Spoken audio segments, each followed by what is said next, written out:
You can also look at it from a global perspective, which is quite interesting, because America was built off the back of World War II. World War II made America rich.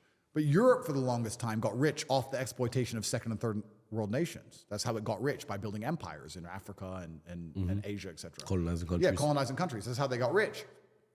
And now we have populations in Europe and in the West which are decadent, and we want high wages, and we want maternity leave, and we want holiday pay, and we want good working standards, and we want good working hours, and we want nice chairs to sit on. Now we're entitled. And if you're a company and you need slaves, do you want entitled slaves, or do you want slaves who are just going to do their job for low pay? And then you start to understand why immigration is being unchecked on purpose, so they can bring in people to try and work jobs for basically nothing, who don't want standard of living and don't want standard of work.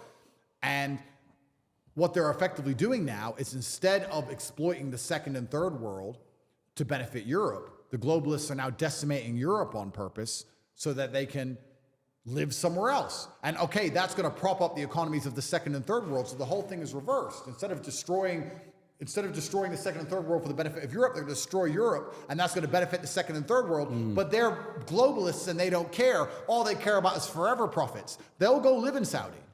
They'll go live in Mumbai. They don't care. They're not tied to the land or tied to the place like the average European is. So if you're the average man in a European country and you're not financially free and you're stuck somewhere in the middle, not only is your life going to get harder, but also the place you live in is going to get worse. Your wages are going to go down. Crime's going to increase. All of these things are going to happen so that the people in charge can get their forever profits and avoid all the mess they make. And it's all done purposefully. If I was an average person, I'd be genuinely afraid.